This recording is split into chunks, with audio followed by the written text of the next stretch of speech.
Buat seluruh relawan, mari kita terus konsentrasi pada usaha kita untuk melakukan perubahan. Kita ingin Indonesia yang lebih adil, kita ingin Indonesia yang lebih maju, dan kita fokus di situ. Dinamika yang sedang terjadi saat ini jangan mengganggu konsentrasi kita. Nanti pada waktunya akan ada penjelasan lengkap. Sekarang kita fokus pada usaha kita untuk melakukan perubahan itu. Dan ingat, kita harus ikhlas. Dan itu artinya apa? Dipuji tidak terbang, dicaci tidak tumbang. Kita jalanin. Insya Allah ikhtiar kita, insya Allah akan dimudahkan perjalanannya. Terima kasih, jaga semangat, terus solid. Kami ingin menunjukkan bagaimana koalisi ini bisa secara transparan. Tahapan-tahapan kita sampaikan. Jadi di politik itu memang ada backstage, ada frontstage, dramaturgi ya Bang Hasan. Kita belajar gitu ya. Tetapi kita berusaha apa yang di belakang juga sama yang di depan. Dan saya sih secara pribadi tidak mau mengklaim bahwa kita lebih maju ya. Kalau saya misalnya dari PKS misalnya, kami ya wise saja ya. Kami tidak mau angkuh kita yang terbaik. Kita semua punya jalannya masing-masing.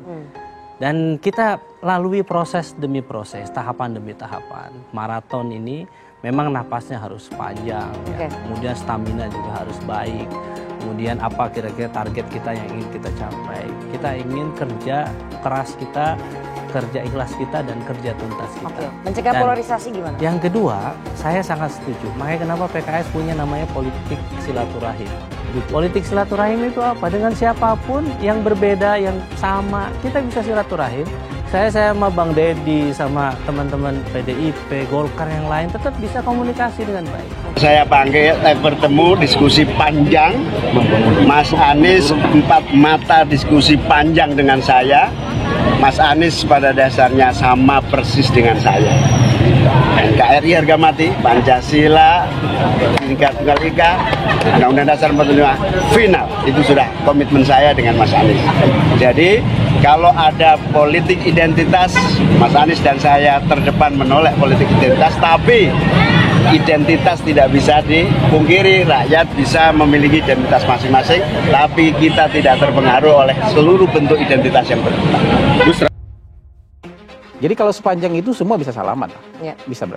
Tapi kalau ada orang nanti tidak layak untuk jadi pemimpin gara-gara identitas yang mungkin dia nggak bisa ubah, itu lukanya nggak bisa sembuh.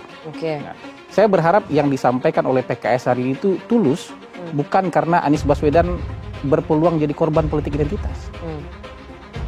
Jadi korban Anies Baswedan hari ini, kalau kemarin dia mungkin bukan korban politik identitas di DKI, tapi di Indonesia, level Indonesia, Mas Anies Baswedan bisa jadi korban politik identitas.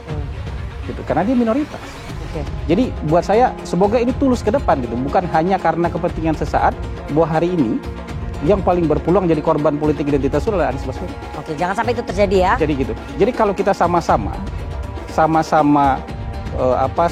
punya komitmen untuk itu kita bisa lebih tenang. Mahasiswa juga bisa lebih, oh ya ini bertengkar soal cara nih, bertengkar soal gagasan, bertengkar soal pandangan nih, bukan bertengkar untuk sesuatu yang orang lain nggak bisa ubah. Itu tentunya diberi kesempatan juga untuk melakukan itu ya, sesuai dengan tadi disebutkan oleh MUI bahwa itu adalah bagian dari dakwah juga. Bahwa kemudian katanya ya, saya ingat itu, kalau kemudian menjadi sesuatu yang diributkan akan muncul hal-hal yang bersifat mudarat dari yang itu gitu. Tapi saya rasa ini kan tidak usah kita perdebatkan dalam konteks membuat ini menjadi sesuatu yang ribut. Ini kan soal adu kreativitas. Memang agak sulit untuk meniru kemudian. Jubir Anies Baswedan tak pernah bela wong cilik, suka gusur paksa, akan pakai politik identitas. Dikutip dari fifa.co.id Jakarta, juru bicara dari bakal calon presiden atau capres Anies Baswedan, yakni Angga Putra Fidrian, mengaku sependapat dengan Sekjen PDI Perjuangan Hasto Kristianto yang menyatakan tuduhan penggunaan politik identitas hanya diungkapkan oleh orang yang tidak memiliki prestasi. Sepakat dengan Pak Hasto, biasanya kalau nggak ada rekam jejak bela wong cilik, senangnya menggusur paksa, akan pakai politik identitas untuk menutup kekurangannya, kata Angga di Jakarta Rabu 13 September 2023. Angga mengklaim selama memimpin Jakarta sebagai gubernur, Anies mengeluarkan kebijakan pro wong cilik dan menekankan pada keadilan sosial. Karena itu, kata Angga, Anies tidak perlu memakai politik identitas untuk mendapatkan suara atau dukungan publik. Alhamdulillah, Anies Baswedan yang kebijakannya pro wong cilik dan keadilan sosial tidak perlu pakai politik identitas untuk mendapatkan suara, kata dia. Sebelumnya ramai menjadi pembicaraan pasca bakal capres dari PDIP Ganjar Pranowo tampil dalam iklan azan maghrib di salah satu stasiun televisi. Kemunculan itu oleh sebagian pihak menganggap sebagai politik identitas. Menjawab tuduhan tersebut, Sekjen PDIP Hasto Kristianto mengatakan, tuduhan politik identitas yang ditujukan kepada Ganjar tersebut hanya diungkapkan oleh orang-orang yang tidak memiliki prestasi. Angga menekankan bila seorang tidak punya rekam jejak membela rakyat dan sedang gusur paksa, justru akan menggunakan politik identitas untuk menutupi kekurangannya. Biasanya kalau nggak ada rekam jejak bela wong cilik, senangnya menggusur paksa, akan pakai politik identitas untuk menutupi kekurangannya, imbuhnya.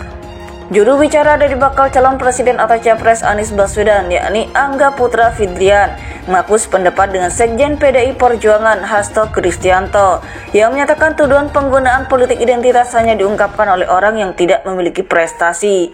Sepakat dengan Pak Hasto, biasanya kalau nggak ada rekam jejak bela wong cilik, senangnya menggusur paksa, akan pakai politik identitas untuk menutup kekurangannya, kata Angga di Jakarta Rabu 13 September 2023. Angga mengklaim selama memimpin Jakarta sebagai gubernur, Anies mengeluarkan kebijakan pro wong cilik dan menekankan pada keadilan sosial. Karena itu, kata Angga, Anies tidak perlu memakai politik identitas untuk mendapatkan suara atau dukungan publik. Alhamdulillah, Anies Baswedan yang kebijakannya pro wong cilik dan keadilan sosial tidak perlu pakai politik identitas untuk mendapatkan suara, kata dia. Sebelumnya ramai menjadi pembicaraan pasca bakal capres dari PDIP Ganjar Pranowo tampil dalam iklan azan maghrib di salah satu stasiun televisi. Kemunculan itu oleh sebagian pihak menganggap sebagai politik identitas. Menjawab tuduhan tersebut, Sekjen PDIP Hasto Kristianto mengatakan, tuduhan politik identitas yang ditujukan kepada Ganjar tersebut hanya diungkapkan oleh orang-orang yang tidak memiliki prestasi. Angga menekankan bila seorang tidak punya rekam jejak membela rakyat dan sedang gusur paksa, justru akan menggunakan politik identitas untuk menutupi kekurangannya. Biasanya kalau nggak ada rekam jejak bela wong cilik, senangnya menggusur paksa, akan pakai politik identitas untuk menutupi kekurangannya, imbuhnya. Juru bicara dari bakal calon presiden atau capres Anies Baswedan, yakni Angga Putra Fidrian, mengaku sependapat dengan Sekjen PDI Perjuangan Hasto Kristianto yang menyatakan tuduhan penggunaan politik identitas hanya diungkapkan oleh orang yang tidak memiliki prestasi. Sepakat dengan Pak Hasto, biasanya kalau nggak ada rekam jejak bela wong cilik, senangnya menggusur paksa, akan pakai politik identitas untuk menutup kekurangannya, kata Angga di Jakarta Rabu 13 September 2023.